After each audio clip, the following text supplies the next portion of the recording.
my name is Stuart. I'm the gardener at Castlebank Horticultural Centre, and this is the first week of our Family Gardening and Nature Club. This is going to run for several weeks, and the first topic today is all about plants, flowers and weeds. So the first thing we're going to do is we're going to look at lots of different types of flowers, and I want you to look at the colour of them, look at the shape. We're going to count the different parts in the flowers, and we're going to compare lots of different types, and we're going to see how they're all so similar. And then we're going to talk about what are flowers anyway, what are they for?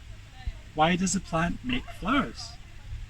Okay, so the first one we're going to look at is we've got this lovely plant here. This one's called a geranium, and it's got this big purple flower, which I'm just going to take off. I'm allowed to do this, by the way. I'm not damaging the plants at all.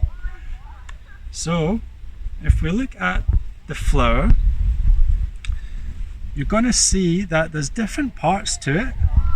If you look underneath, you see there's different shape, different color pieces. We all know what these bits are called. What are these bits called? Who knows? These big colorful bits? These are called petals. Okay? And you can see in this flower that there are how many petals? There's 1, 2, 3, 4, 5. If you look on the other side, there's these green things as well, and there's also 5 of those. So these are 1, 2, 3, 4, 5. Those green ones, they're called sepals with an S. So you've got sepals and petals. Okay? And then inside that bit, who's heard the word pollen before? I'm sure you have. So what's pollen? That's one of the things that the bees are looking for when they come to the flower. And how many pollen is on these little things here? And there's things called pollen sacs on the top. And if you look at those, there's 5 of those and then 5 more inside. So there's 10 of those. So we've got our maths in here as well. Everything is in 5s. Okay? And then right in the middle, you've got other little things. These are called carpels, and there's 5 of those. Isn't that cool? Right, let's look at some other flowers and we'll count how many bits there are. So here, what I've done is I've went around the garden and I've collected 3 different types of flowers. And if we look at all of these flowers individually, I want you to go out somewhere as well, and we'll show you a picture of these in a minute. And I'm going to count, look at them all really quickly, and I can see that every single one of them, all of the different parts, the sepals, the petals, the stamens with the pollen, and then the carpels right in the middle, are all in 5s. Why do you think that is? And then also in some of these flowers, right inside it, there's something called nectar.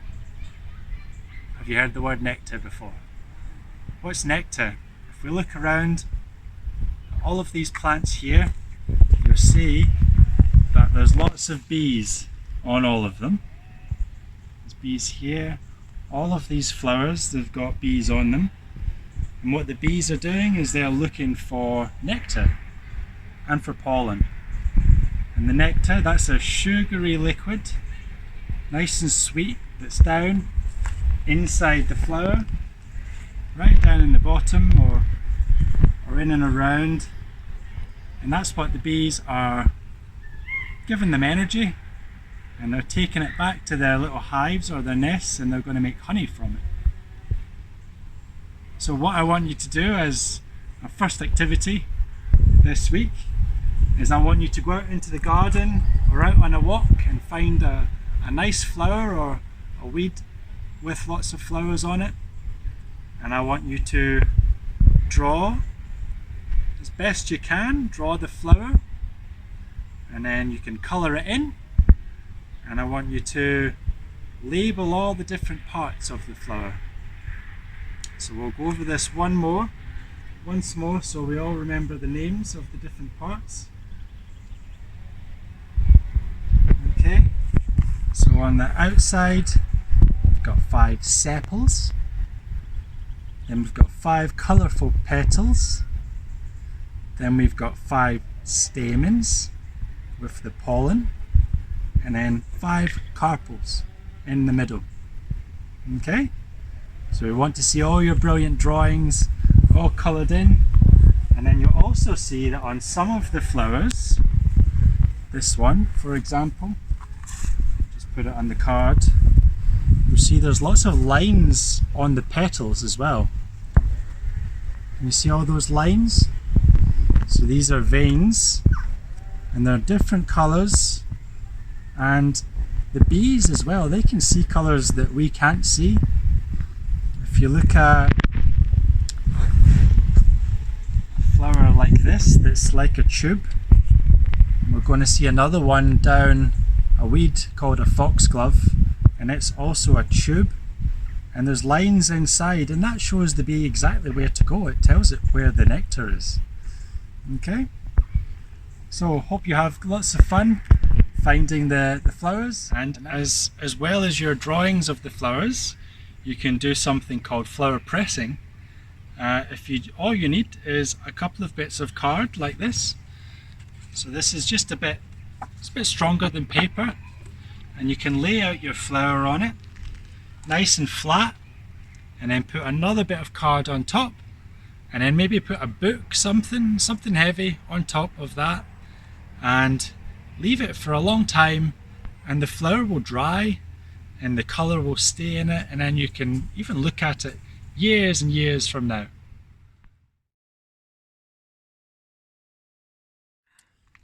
Okay, so this plant here, these are some peas. I'm sure you all like to eat peas. And what are peas anyway? If we look at this plant here, these are little white flowers. So the question I want to ask you is, why are plants making flowers anyway? What are the flowers for? The flowers, they look really good and they're pretty, but that's not the main reason that the plants are making the flowers. What the plants are doing is they are trying to produce seeds. So I'm sure some of you have tried to grow plants from seeds before. If you plant a seed in the soil in the springtime, it will grow and it will turn into another plant. And that is how the plants make new plants. So what happens with these flowers is they're nice and colourful and they've got nectar inside, and the bee will come and he will pollinate, or she will pollinate, and then the pea will start to grow, and it makes these little pods. And then I've got some bigger ones here. So this is a pea pod off of this plant, and what we want to do is we're going to open it up, and it just opens up along the line here, and inside are peas. And did you know that peas are seeds? Okay, so this plant has made some seeds from the flowers, and then if we keep these seeds and we dry them, we can plant them again next spring and then start growing a whole new set of pea plants. So that is what flowers are for. They're making, without flowers we would have no fruits, you wouldn't have apples or bananas or oranges, and you wouldn't have lots of vegetables as well. We're going to talk a little bit about food in a few weeks' time, and we'll look at what different parts of the plant different foods come from. So peas are actually seeds.